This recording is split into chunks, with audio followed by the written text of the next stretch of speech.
қуыршаққа ұқсап кетеді. Шоу-бизнес өкілдерінің қуанышы мен жұбанышы. Динара Султан всегда в ожидании малыша. Адам бар, в общем, той болады бұйыртса. Менде Алматыдан сондай бір зәулім жаңағы пәтер алдым. Сүйіскен сахналар. Менің есімде қатты қалып қойған. По роли положено целоваться, значит, она будет целоваться. Сколько раз она целовалась в кино? Давайте пожалеем ее имидж. Грешна. Боже мой, откуда вы все знаете? Сказывали, что он там натворил. Что? Да, это человек отдал. Братан, сенің басың әбден солғызға кетіп қалыпты ғой. Сен не маған әңгіме айтқың келіп тұр ма не? Саған әңгімені прокурор айтады. 1 минут бұрын сіз Айбекті мүлдем білмеймін дедіңіз. Әбден шатастыңыз ғой, Жұлдыз. Сізді айтты, стопудов ұсталамыз. Шырылдамаш. В итоге есть у вас фоторобот или нет? На, полюбуйся.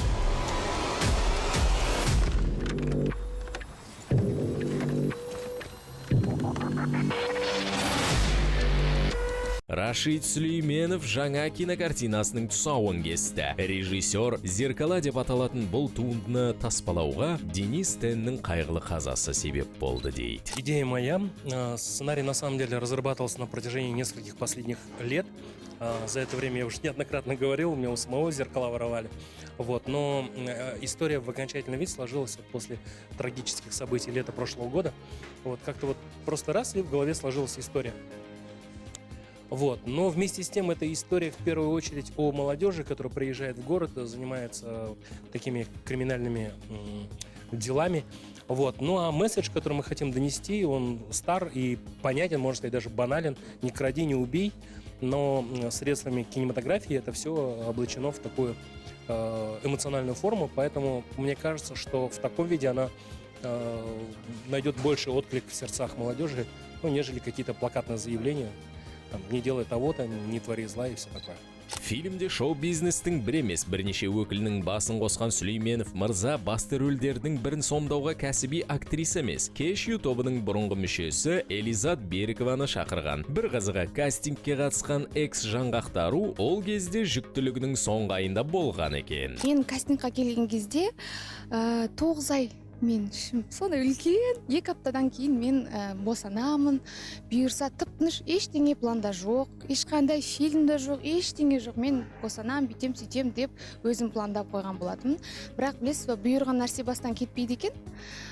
Сондай ұсыныс түсті маған, осындай кастингқа келіңіз деп. Мен енді білмеймін, кішкене ыңғайсыздандым, шын керек. Енді 9 айда кім алады мені?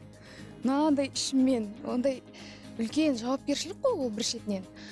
Сонымен келдім да, бірақ сахналарымды ойнап бердім. Ұнаған болар, сосын бір аптадан кейін, 3-4 күннен кейін, 5 сондай күн аралығында бір хабарласты, айтты, сізден басқа қыз жоқ деймін осы. Енді сіздің аман есен босанғаныңызды біз күтеміз. Енді давайте деп сөйтіп не істеді? Өттіңіз деді. Мен деген қуанып, не может быть, қалай ол деп сөйтіп қуанып жүрген кезде, жарайды, мен енді аман есен босанам деп сөйтіп уәде бергенде тура өзім босана алмай қалдым ғой. Операция болды. Енді не істейміз? Бәрі содан қорыққан болатын негізі. Ол кесарево болды. Сол болмаса екен деп ойлап еді.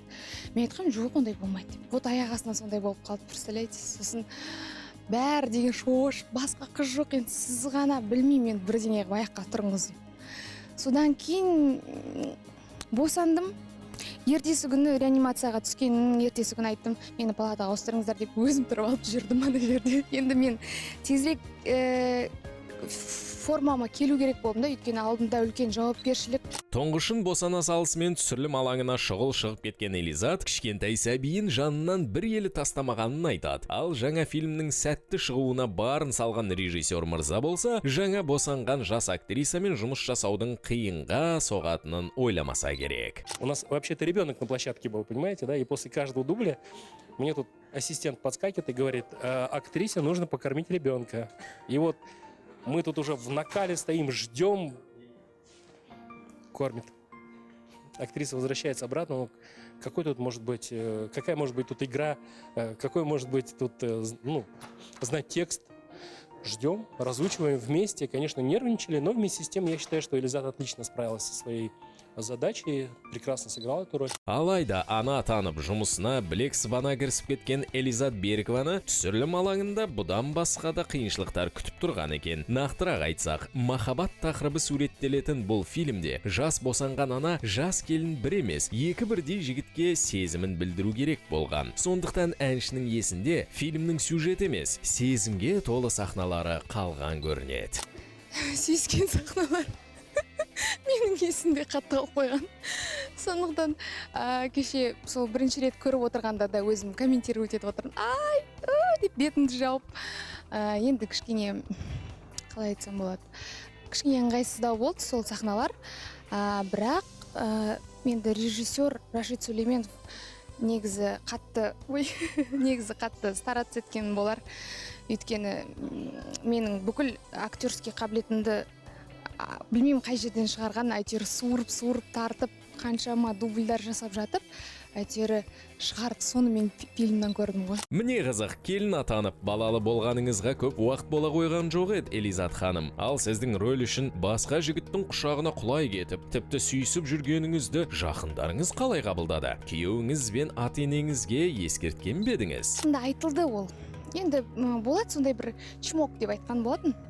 Ол чмок кейін сондай бір үлкен неге айналып кетті. Сосын оны отырдық жарты сағат. Жоқ, мен мынаны ойнамаймын, жоқ, сен ойнайсың, жоқ, ойнамаймын деп. Жоқ, олай болмаса онда енді упрощать етейік онда деп енді маған кішкене навстречу барып жүріп, онда жай ғана сүй дейді. Сон жаңа жетпірін деп өтірсен. Сол үшін қаншама дубльдар жасадық. Сосын маған аяғында режиссер айтады: енді сен сөйтіп өтірік 20 рет сүйгенше одан да бір рет сүйіп құтылсайшы тезірек дейді. Сонымен әйтеуір сол сүйген сол нелер маған ең қиын сол болған шығар. Ялып енді бойдақ болсам кішкене мүмкін жарасар ма еді. Просто енді күйеуім болғаннан кейін кішкене ятта болды, ата-енем көреді ертең деген сияқты. Содан кішкене қысылдым. Бірақ енді ол берілген роль, сценарий сондай болғаннан кейін енді ешкім жаман ойламайтын шығар деп ойлаймын. Бұл фильм ғой. Бәрі сондай болып кетпейді. Жарайды, Элизат Бикеш, ойыңызды түсіндік. Тек бұл әңгімеңіз құрбыңыз Сара Амангелдінің сөзіне қатты ұқсайды екен. Ол да басты рөлдердің біріне түсіп, анасы мен режиссердің өтінішімен фильм барысында актермен сүйіскенін айтып ұялған еді. Әлі тұрмыс құрмаған Сараға мүмкін кешірімді шығар. Ал сіздің ондай сахналарға түскеніңіз біз үшін де ерсілеу көрініп тұр. Ал бұған режиссер мырза не дер екен? Вы же знали, на что шли, да? Девушка у нас замужняя, плюс еще в положении, ждали, когда она родит. Она родила, при всем при этом вы ее заставляли целоваться. Ну зачем?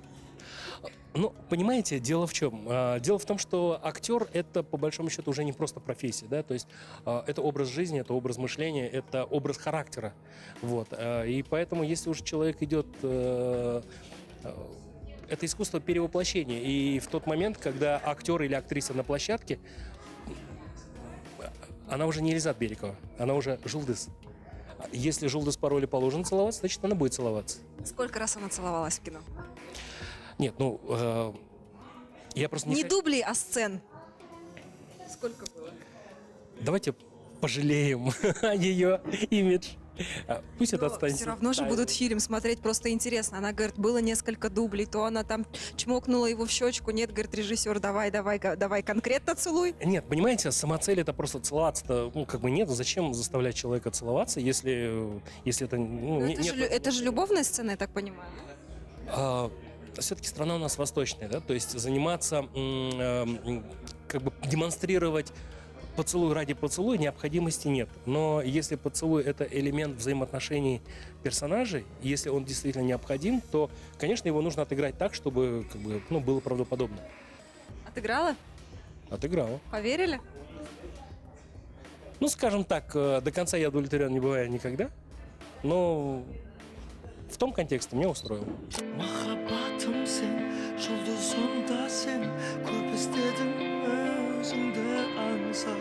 Armanımda sen, bakıtımda sen, oyumdasın sen benim berrak, mahabat Фильмнің саундтрекі ретінде Қайрат Нұртастың орындауындағы жұлдызы мәні таңдалыпты. Бір кездері келіншегі жұлдызды «Когда ангелы спят» картинасы арқылы көпшілікке таныстырған әнші, отбасылық туындысының таспалауында дәл осы режиссер, яғни Рашид Сүлейменовке сеніммен тапсырған еді. По доброй старой дружбе, потому что вы уже с ним работали. Денег попросил, наверное, мало, договориться удалось. У нас отношения не денежного характера, то есть мы партнеры. Вот. По большому счету это акция поддержки, потому что и Хайрат Нуртас, и Ербулат Бедельхан, и его продюсерский центр 91, это как бы они выразили акцию поддержки, вот, свою солидарность с темой фильма, они говорили, что такой фильм нужен, и поэтому, по большому счету, не было финансовой подоплеки. Хайрат Нуртас, да, он сыграл одну из эпизодических ролей, значит, Азамат Ашмакан, солист 91, он сыграл одну из основных ролей фильма.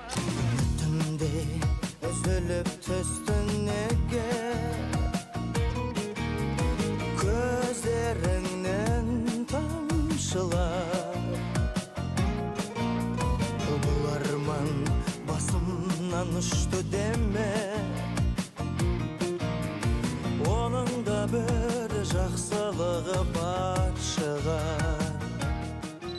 «Когда ангелы спят» фильмінің үлкен прокатта сәтті шығуына орай, сіз жалғасын да түсіреді деп естідік. Тіпті жұлдыз «Мен үшін роль жазылып жатыр» деп те айтқан еді бір сөзінде. Жұмыс басталып кетті ме қалай? Нет, эта идея до сих пор остается, мы ее периодически обсуждаем, но пока еще это не преобразовалось в какую-то понятную историю и в какой-то конкретный проект. Но, тем не менее, тема остается открытой, вопрос остается открытым. Да? Айна фильмінің тұсаукесерге ішіне келген Гүлзира Үсенқызы да Рашид Мырзаның сөзін растап отыр. Айтуынша, жаңа фильмге ұлы мен келіні бірге түспек. Мен осыдан бір-екі күн бұрын Құралай, білесіз ғой, мың балаға түскен Құралайды. Солардың киносына түстім. Тек қана мен емес, мен, Қайрат, Заңғар үшеуміз де түстік. Соның арасынан көресіздер. Одан кейін барып тағы да сценарий жазып жатырмыз Қайраттарға арнап. Алла бұйыртатын болса, уақыт болып жатса, онда түсіп қалатын шығармыз. Негізі бар ғой, Анна мен көп шақырады да. Енді ол жерде коммерческий ғой, енді белгілі ғой. Сондықтан тиынына келген кезде тоқтап қалады да. Сол енді қанша дегенде еңбек қой, енді 3 ай, 4 ай болып түсірілімдер болады.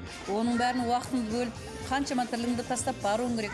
Енді төлем ақысына келген кезде ақсап қалады да, сол жерде тоқтап қалады. Аз ұсына ма сонда сізге? Аз ұсынады, әрине. Ал сіз ақшасына қалай келісесіз? Енді кейде ақшасына келісеміз, кейде бартер дейді ғой. Соған мен бір жақсылық жасасам, олар тағы маған жақсылық жасайды. Сол сияқты келісіп жатамыз. Бірақ по-крупному ма? Иә, еш уақытта енді төмен бағамен айтып көрген жоқ, бірақ келісіп жатыр.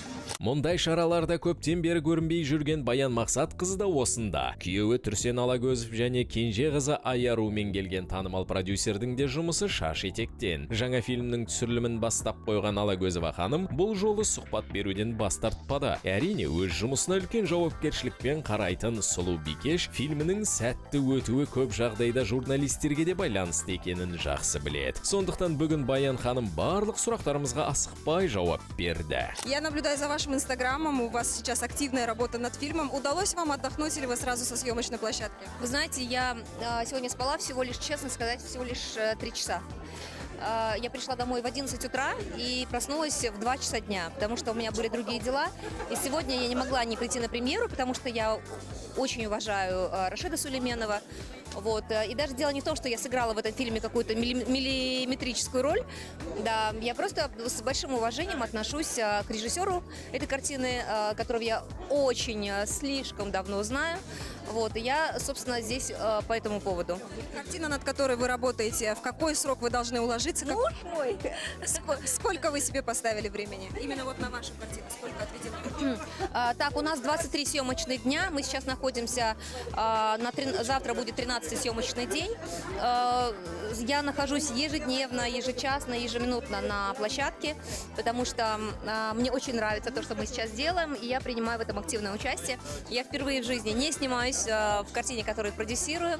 Вот, но мне очень нравится наблюдать за тем, как работает наш дебютант, режиссер-постановщик, за тем, как работает вся команда и, конечно, актеры, и то, что они делают на площадке. В каком жанре будет фильм? Я знаю, что у вас прям был большой кастинг, вы главную героиню искали прям среди пышек. Почему остановили свой выбор именно на этой девушке?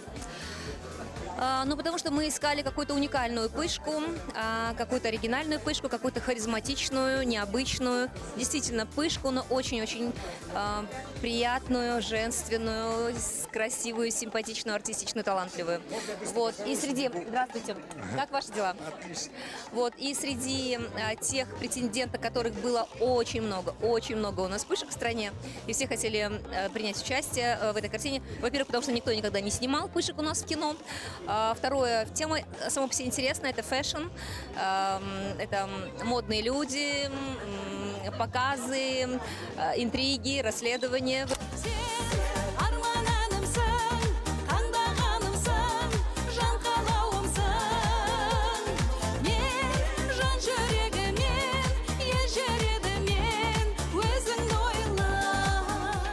Шахизада Байбатшанова болса фильм түсірмек түгілі. Жаңа ән жазып бейнебаян түсіруге қол тимей жүр дейді. Жақында ғана 3-ші немересінің әжесі атанған әнші зәулім үйінің құрылысын аяқтап, ұлы мен келінінің қолында тұрмақ ниетін жеткізді. Әрине, жақын күндері болатын қоныс тойына бізді шақыруды да ұмытпады. Ары кетсе бір аптаның көлемінде үйге толық көшейін деп жатырмын.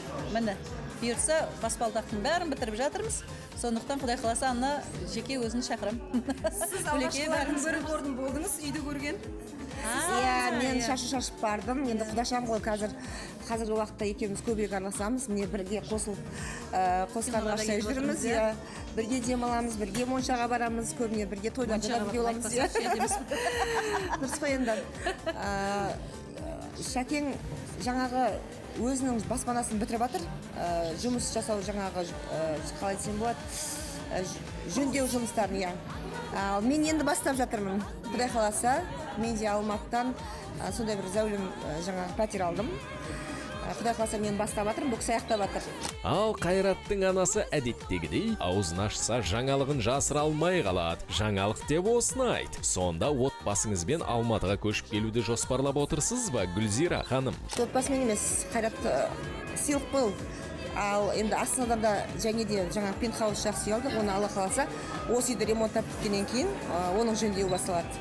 Мәңгі бірге боламыз деп серіктескенсің, қыркүйектің айлы күнінде жағдай сұрап общагаға кеп кеткенсің, сақтаулы тұр кепкен күніңде ата-анаңды көндіруге жетпей шамаң, сертті оңай бұзғаның қалай, әртіс келін керек емес депті анаң, әкеңді отыр одан асалмай, сен мені сүйме. Кеш тобы жаңа бейне баянның тұсауын кесті. Сертің қайда деп аталатын ән баянда Баян Мақсатқызының шәкірттері жаңа образда көзге түсті. Тек үштіктің бұл туындысы экс-жаңғақтарулардың қуыршақтары аталатын алдыңғы клиптеріне қатты ұқсап кеткен.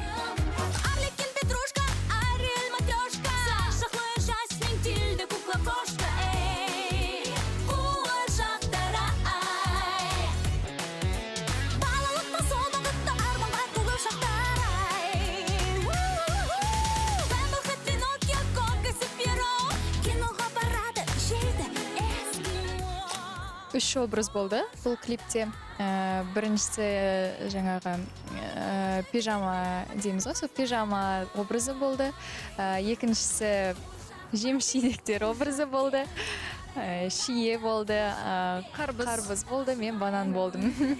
Сосын соңында свадебный көйлек, той көйлегін кидік, бірақ клипті көре жатарсыздар, өте бір эксклюзивті, бір басқаша образда болды олар. Клиптің көңілділігі, оның әзіл аралас, сондай көңілді түрде өтуі қуыршаққа ұқсап кетеді, бірақ образдарды тікелей ұқсайды деп айта алмаймыз.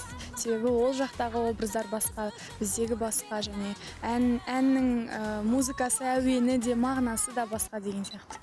Екі клипті салыстырып жатқандарға да топ продюсері Баян Мақсатқызының жауабы даян. Это абсолютно два разных музыкальных жанра, они совершенно никак не... Они даже, можно сказать, расходятся в полярные просто стороны. Вот. А он похож только, может быть, своей яркостью, да? Ну, это такой стиль, почему нет? Потом «Куршак» мы снимали когда лет 5 назад, уже столько времени прошло. Вот. Тоже такой шуточный и очень танцевальный, и, знаете, такой, как вот зажигать на танцполе. Желательно на тое. Ой, Баян ханым, бірден осы әңгімеден бастамадыңыз ба? Көздегеніміз той деп төтесінен айтсаңыз, тосын сауалымыз болмас еді. Жаңа құрамның репертуарына қарасақ, шынымен де шоу емес, той бизнеске қарқынды жұмыс жасап жатқан сияқтысыздар. Алайда соңғы кезде кеш ю туралы жазбаларыңыз азайып кетіпті. Әлде ел әлі де тани қоймаған үштіктің шығармашылығына көңіл бөлмей жүрсіз бе, Баян ханым? Вы знаете, грешна. Не удается и очень мало времени уделяю этому составу. Во-первых, этот состав постоянно в разъездах. Всегда куда-то они ездят, они всегда на гастролях, всегда на выступлениях, на интервью, на фотосессиях и так далее. Ровным счетом, как я. Но вы знаете, практика показала, моя 14-летняя, что чем больше я уделяла внимания кешью, тем больнее все это разворачивалось в мою же сторону. Поэтому я сейчас как-то очень, знаете, так вот профессионально. Надо, значит надо, согласно договору. У нас в договоре это, какие-то прописные юридические истины. Вот. И дело даже не в том, что это эти девочки или те девочки, просто, наверное, я уже не та. И мне не хочется, знаете, там, распыляться, дарить сердце, душу, отдаваться полностью. Люблю, уважаю, но как вот проект.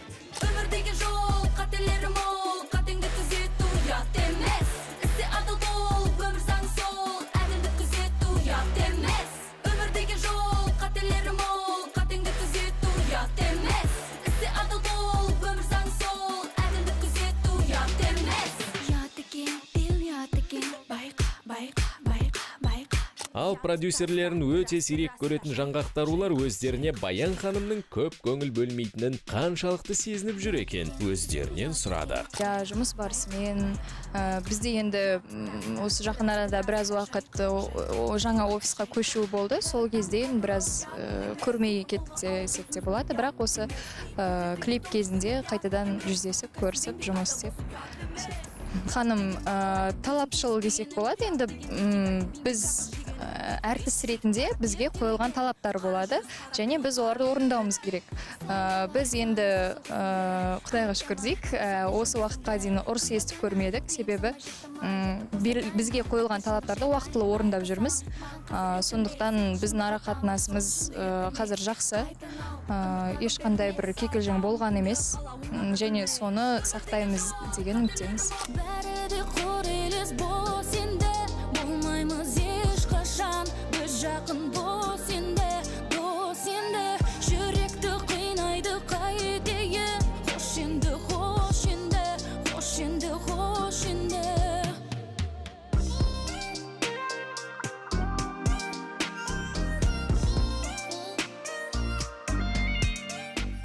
13 жылда құрамы бірнеше рет ауысып үлгерген топ қыздары әлі де қазақ эстрадасында өзіндік орын алуға үмітті. Ал үлкен сахнада жүргеніне биыл 10 жыл толатын асыл тобының қыздары Ақерке мен Анар тағда жалғызсырап қалды. Алдымен үштік, артынша квартетке айналған топтың қазіргі құрамы міне осындай. Қазір енді бізде асыл тобында кішкене творчестволық үзіліс. Не творчестволықта үзіліс, себебі бізде бір қызымыз тұрмысқа шықты, Ғалиямыз екінші рет ана болуға дайындалып жатыр. Сондай жаңалықтар здрасте көп болғаннан кейін біздер кішкене өз-өзімізге де уақыт беріп, қыздарға да уақыт беріп, солай ізденісте жүрміз. Енді қазір айтудан тынбаймыз, халықты таңғалдыру оңай емес. Бұрынғыдағыдай әндермен енді халық бізді біледі, сондықтан да басқа дүние ұсыну керек. Ал басқа дүние бізге жарасатындай дүние ұсыну үшін біздер кішкене ізденіп қарастырып жатырмыз. Мен жалғыз кетіп барамын, бақыттың жолын қалайша табамын. Күтсем де талып жанарым, бермеді ол хабарын. барамын өткен күндерден жүрекке түскен жарамын толтырды мұңның қаламы сағыныш барығын. Бірі ән айтып, екіншісі тұрмысқа шығып, үшіншісі бөпелі болып қайта оралғанын күткенше уақыт өтіп кетпей ме қыздар? Осы орайда басқа әншілер секілді неге жеке шығармашылықпен айналыспасқа? Күн біздің әрқайсымызда жеке шығуға деген талпыныс жоқтығынан шығар. Негізінде шынымен ол бөлінеді топтың әншісі болып, жеке әнші болып, сондықтан да топта өнер көрсету бізге жақсы, ыңғайлы, жанымызға жақын. Сондықтан да жеке шығу жеке басымда жоқ, ойымда жоқ. Расында бастапқы идеямыз, асыл тобының идеясы осы біздің ұлттық аспаптарымызды насихаттау еді.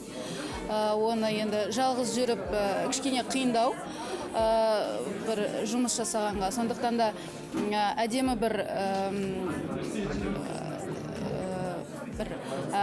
несін жолын таптық деп ойлаймын. Сондықтан осы топпен әрі қарай да жалғастыра береміз мүмкін. Бірақ өз басым әлі ондайды қарастырған жоқпын жеке.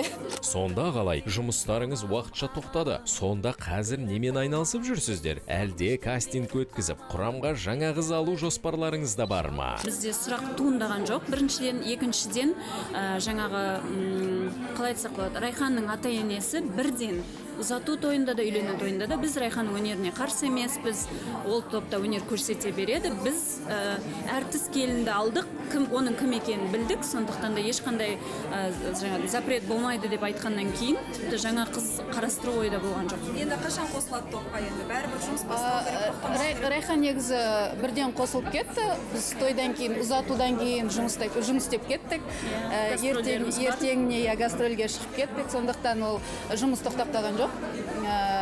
Бейнебаян болмағаннан кейін мүмкін халық жоғалып кетті деп көп айтып жатады әрине. Бұйырса мүмкін үзілістен кейін бір жарқын нәрсе шығатын шығар. Өзіміз соған келе жатырмыз деп ойлаймын. Өнер, жұмыс дей бермей, жеке өмірлеріңізге де көңіл бөліп қоймадыңыздар ма қыздар? Қыздың әр орнын өз уақытында табу керек. Біз де оны білеміз, көкейімізде жүрген сұрақтардың бірі. Сондықтан да біз де ол нәрсеге жаймен келе жатырмыз деп ойлаймын. Адамдар бар ма деген ғой енді?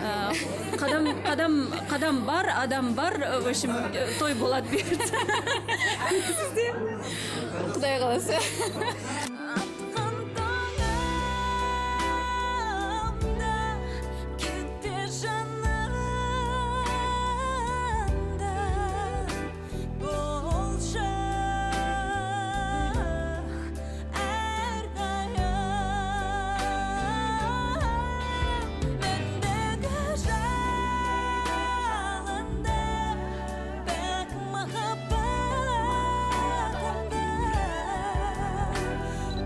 Бес баласы бар Динара Солтан тағы да декреттік демалысқа шықпақ. Әншінің аяғы ауыр екенін біз ғана емес, сахналық әріптестері де байқап жүр. Шақырған жерден қалмайтын әнші, жұрт көзінен жасырынатындардың қатарынан емес, концерттерге де, көңілді кештерге де қалмай барып жүр. Тек сәнді әншілердің бір саналатын өнергесі соңғы кезде кең көйлегі мен костюмдерін шешпейтін болған. Біздің жағымды жаңалыққа құштар жақсы ойымызды шоу-бизнес өкілдері де растады. Динара 6-шы сәбиін күтіп жүр. Мен кеше байқадым соны.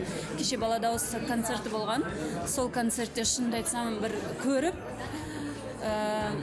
тағы да бөпелі болуға дайындалып жүр ма деген сұрақ болды да, шынымды айтсам өте қарап, өте қызықтым. Себебі өнерінде қатар алып жүріп, сырт келбетінде мінсіз ұстап, және де отбасына да уақыт бөліп, үлгеріп жүрген адам. Енді ол өз басымыз білеміз ғой, ол оңай нәрсе емес екенін. Бұйырса мен де өзім де сондай екі жан-жақты тең ұстап жүретіндей адамдардың қатарынан болғым келеді. Өте шынымды айтсам Динара Сұлтанға қарап өзім де әумин деп іштей тілеп қойдым. Ол енді әйел адам үшін керемет бақытты сәттердің бірі болғаннан кейін қатты сүйсініп қарадым, шынымды айтсам. Боже мой, откуда вы все знаете? Я, например, не знаю. Мне кажется, что Динара Султан всегда в ожидании малыша. И это, мне кажется, ее абсолютно нормальное состояние. Вот, это же классно. Я вообще всем бы советовала быть в таком ожидании так много лет и рожать хороших, красивых, здоровых детей. Вот, это классно, поэтому, Динарочка, пусть это будет твой не последний ребеночек.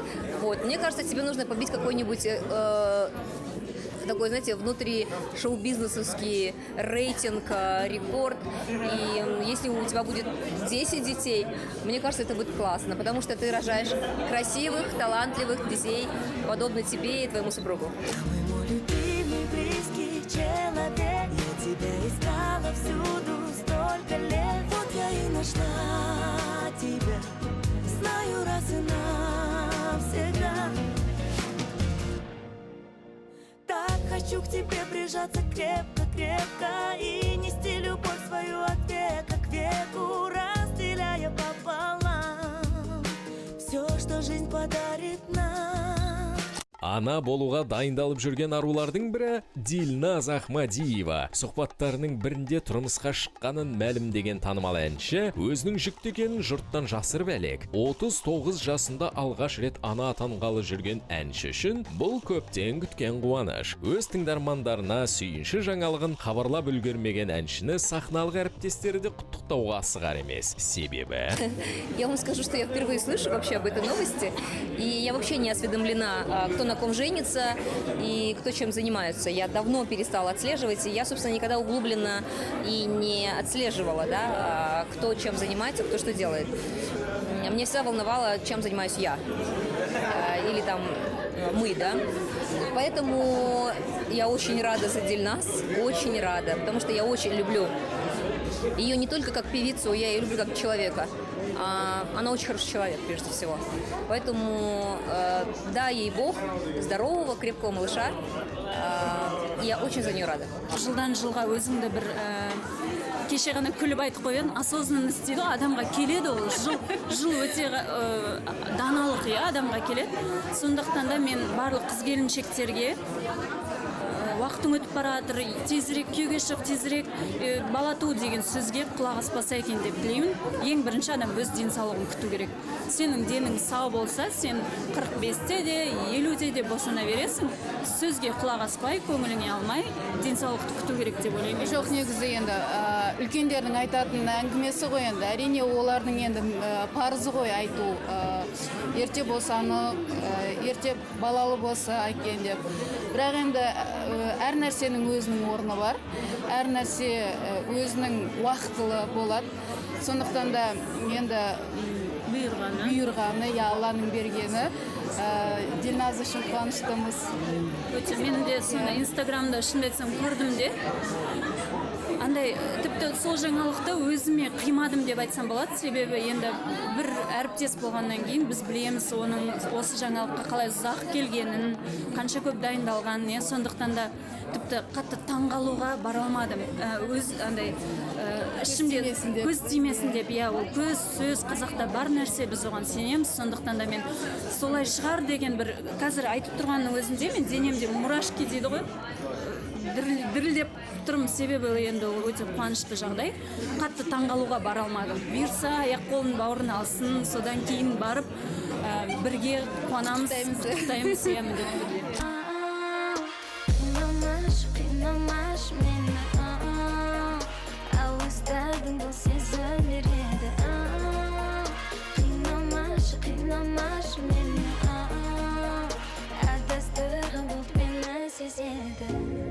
Басың бос па, сүйіктің бар ма? Жоқ, әрине сүйіктім дегенде жоқ. Ешқандай біріншіден менде жұмыс және де келісімшартта маған қарым-қатынас, яғни жігітпен жүруге болмайды. Сол үшін болмаса да менде ойымда да ондай ой жоқ та, себебі білмеймін, әлі ерте сияқты. Сосын үлгерем деп ойлаймын. Сосын айтады ғой, ең басты жарың сені бір жерде күтіп отырады дейді осы әлемде. Сол үшін кішкене күту керек сияқты. Бірақ енді өлеңдерінің бәрі махаббат туралы, оны айту үшін де сезіну керек дейді. Сезіну керек дегенде, мен жалпы енді махаббат жайлы сұрап тұрсаңыз, махаббат не екенін білемін, мүмкін шет жағасын біліп жатырмын, өзімде соншалықты махаббаттың маманы деп те айта алмаймын. Бірақ дегенмен әндердің кейбіреулері емес, көбісі ғой енді махаббат жайлы, қазір актуальны тема дейміз ғой. Сол үшін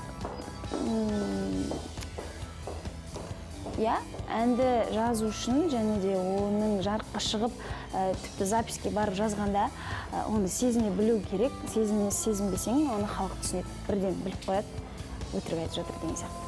Сол үшін сезіндім, білдім, махаббат екенін білем, және де мен ойымша менің тыңдармандарым менің әндерімнен оны байқады. Біреуге демек ғашық болғансың ғой? Әрине, болдым. Ответная, безответная қалай?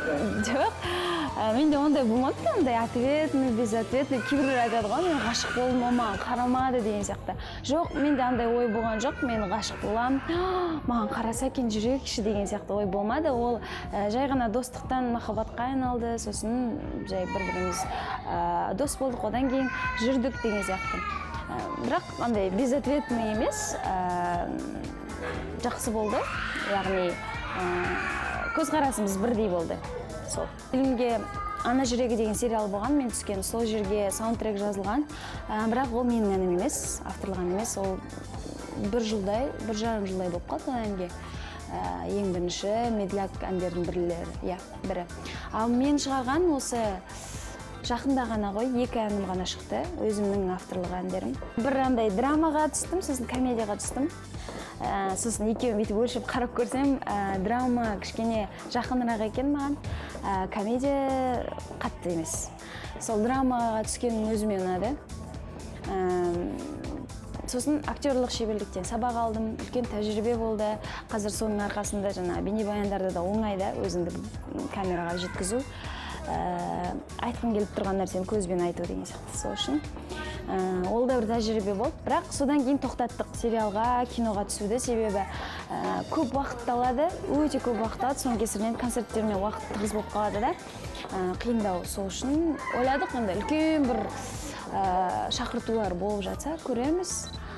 Ол жас болса да, мыңдаған тыңдарманның жүрегін жаулап үлгерген танымал әнші. Мен әнім болатыр. Мың рет өзгерем, сен бесің сөз берем. Мені сүю қиындап әрі оңай. Неге бағаламадың, соны бағаламадың. Жүрек кетекші, телефон! Есімі Зируза. Өзімнің атым негізі атам қойған. Өмірде мен бұлай жүре берем, шын айтамын. Өте андай легкий дейді ғой. Ондай ерікпе! Әншінің сахна сыртындағы өмірі жұлдызды уикендте сенбі 18:10-да НТК-ны қосыңыз.